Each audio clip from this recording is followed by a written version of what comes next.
realistic because maybe it could be partly true.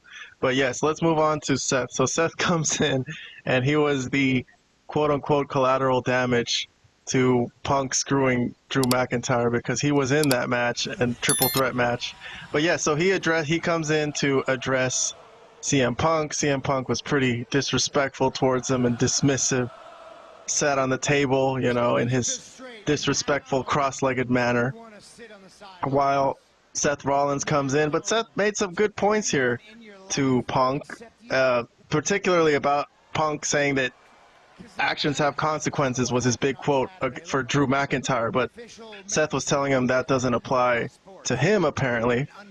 And to Punk's surprise, Seth said that Punk got involved in his business, the world title business, and Punk responded to this by saying that no, he's describing a situation with Drew, how Drew threatened his family, obviously, all this obvious stuff, and he says it didn't have anything to do with Seth, but he does apologize. He apologized to Seth. He says he sees what Seth is saying, but at the end of his apology, he said he can't be too sorry, so he kind of ruined his apology because he said, I can't be too sorry because it's you.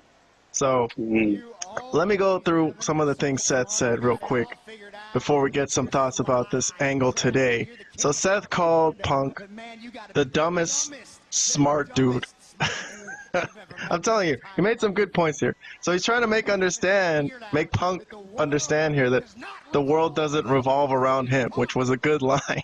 Because CM Punk sort of does act like the world revolves around him.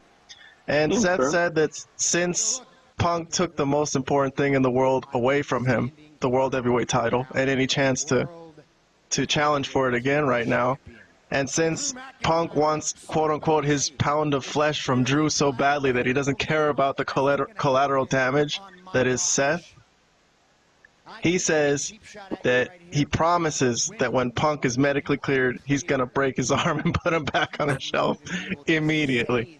So that was a pretty rocket scene, I thought. Anyways, I'll go first on this one. I'm giving this segment with Seth and Punk also another 2 thumbs up. Vlad, I think, had a slightly different review from the review I got from him through text message. Vlad, you want to talk about what you thought of this scene and your rating of it? Can you remind me, did I give it 1 thumb up? What did I say? You gave it a thumbs up. You said you wanted to give it 1.5 thumbs up, which I don't know what that means, man. Come on. I don't think it why not 2 thumbs up? Come on, man. All that stuff Seth was saying straight to his face, that's wrestling, man. I think because it has something to do with Seth. I honestly have to say. So anything to do with Seth, you just can't. But this was a good scene, man. If you look at this scene, just stand alone.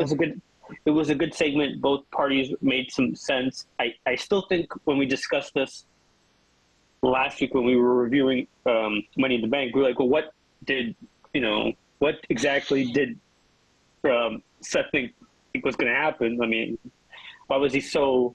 It's not like Punk and him are friends, like he owes him something or he owes him a favor. He was there to get to Drew, and yeah, he got caught in whatever crossfire, I guess, that he didn't win the match. But he wasn't going to win the match anyways at that point, once Drew was about to cash in, so I don't know what he's crying about.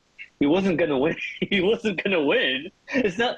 The only way he wouldn't have... I mean, if he wants to blame anyone, he could blame Drew for trying to cash in, but to blame Punk seems a little shaky to me, as far as storytelling. But okay, they already have some beef. They have some heat. I'm okay with it. Anything really to do with Punk, I'm good with. Everything to do with Seth, okay. I have to take a little bit off just because it's Seth and that character. But this was okay. This was pretty good. Okay.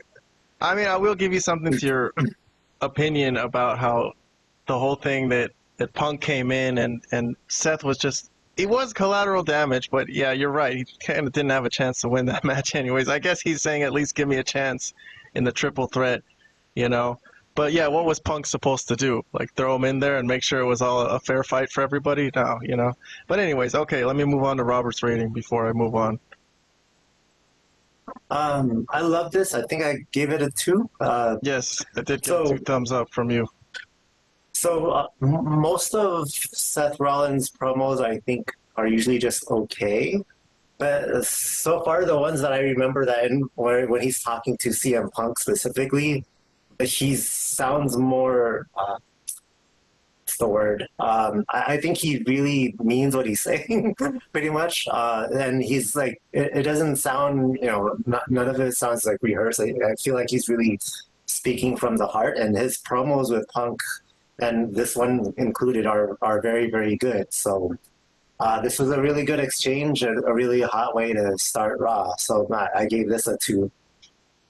Well, I just want to say one thing. Yes, Seth is obviously a lot better when he's not doing that stupid laugh and he's there was none of that in this. When he's serious, he is obviously a lot better. But maybe that has something to do with like real life heat with Punk. That's why he's none of that laughing is it part of this? I don't know. Who doesn't have real life heat with Punk? So it seems like across the board, everybody has some quote unquote heat with Punk. But yeah, I definitely.